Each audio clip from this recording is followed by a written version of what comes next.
So this is the current status of my car. I wanted to upgrade the head unit, but I had a set of speakers that didn't work, and I wanted to fix that first. So in this video, I'm gonna go through the problem that I had and how I tracked down what the issue was. First, this is what was happening.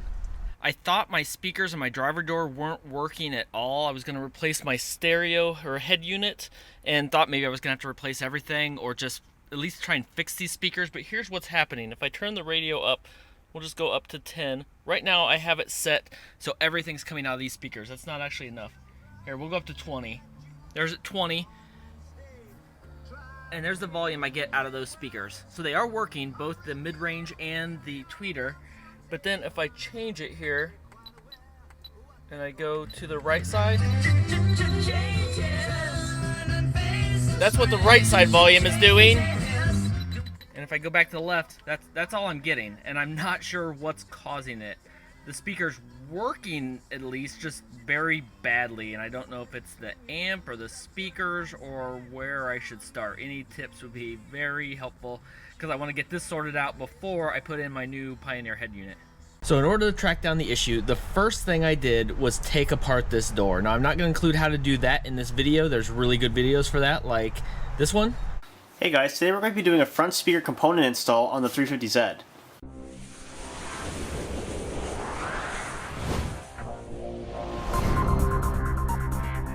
That's for actually replacing the speakers, but that shows you how to get it out. What I did is I got this speaker out here and I tested it with a multimeter. I tested the resistance in ohms and it was 2.5 ohms. These are 2 ohm speakers. That's DC ohms. It doesn't quite relate to what we're seeing with the speakers, and these are 2 ohm speakers, but it's good enough to know that that's working.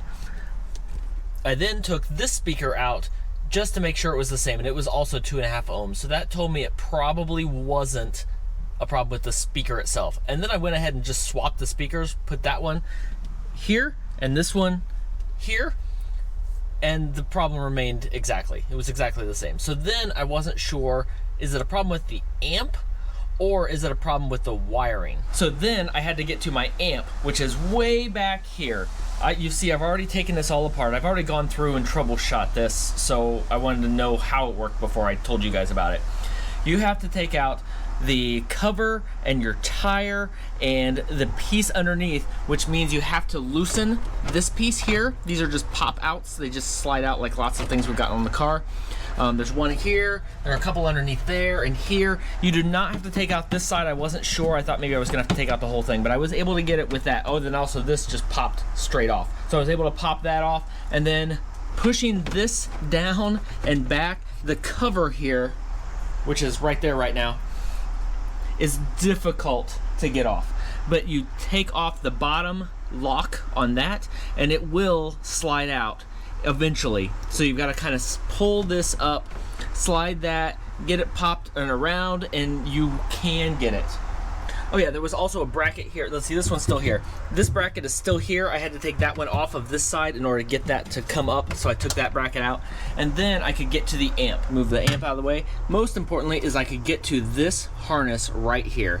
Now, what do all these do? Well, these run both from the radio and then to the speakers. So what I did is I took a multimeter here, and what I did is I found there was a website that actually had the service manuals and all the detailed wiring diagrams for these cars, and figured out which pins went to the speakers. So from there, I took my multimeter here I've got it on this one, I set it and turned it to ohms. So here I can measure number of ohms. Here I had to go just grab my guide again because I couldn't remember what it was. So this shows me, here's the amp, and I'll include the links for this so you can see it in better quality than this. But it's pins 23, 24 go to the driver speaker, 25, 26 go to the passenger speaker. Here it shows the pin out, and that is equivalent to this right here. So basically it's these top 4 pins here. Try and put that where you can see it. So basically all I did was stick these in here, right there, and you can see 2.8 ohms, 2.7 ohms. It's about the same as being right on the speaker. And then that was the passenger door. I did the same thing here, and It's actually a little bit higher, but it settles down. Yeah, they're 2.8, 2.7 ohms, basically the same thing. So that told me the speakers and the runs to the speakers were good. So then I was left with, is the problem the amp, or is it the head unit, or is it the wiring to the head unit? The amp is a little bit harder to try, so using the same test, I used a different page on this guide. So the next thing I had to do was go look up the exact same guide for the wiring from the amp here in the back to the head unit in the front, the audio unit they listed as. That is pins basically 37, 38, 39, 40. And again, they show you exactly where that is down here. Now, when I did that test, what I found was the right hand and the left hand were drastically different. One was measured in like kilo ohms, the other was milliohms. I'm not sure exactly what they were, but they were very, very different. I also tested the back speakers. So the back speakers and the front right speaker were all consistent. The front left speaker was drastically different. So then that told me the problem was either the wiring from the back to the front or in the head unit itself, which would be convenient because I was planning on replacing the head unit anyway. Again, I'm not going to show you how to take this out. There are really good videos for that, and I will link it right there, the one that I used for this. Actually, there were two, and they're also linked down in the description. I'm not going to reinvent the wheel. So then I went ahead and just took out the head unit. Using that same guide, I found this wiring harness was the one that ran the wiring from the head unit back to the amplifier. And you can see what I did here. I just took two paper clips, bent them around, and stuck them in the holes. I've got one connected for the wiring for the left-hand front speaker and one for the front-hand right speaker. Then I went back and did that same test again in those same holes, and the measurements were exactly the same. I did test just with these paper clips to make sure they worked. They basically showed no resistance.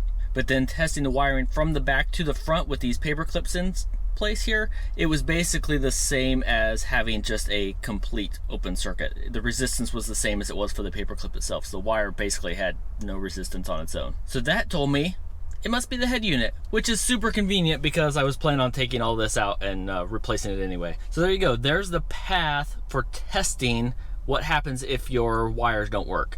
In this case, I was able to determine it was the head unit. There are a lot of connection points for these wires, so if you have a problem with the wires, this would help you determine which run it is. In my next video, I'm actually going to be installing a Pioneer head unit that's going to connect to the Bose amplifier there in the back, and I'm going to have a backup camera. That's why I had to take this all out. But I'll cover all that in that video. But thank you for watching this video. It gives me an excuse to buy more stuff. Make sure you subscribe, and if you have a convertible like I do, make sure you check out the video on the channel on how to fix that if it won't go down.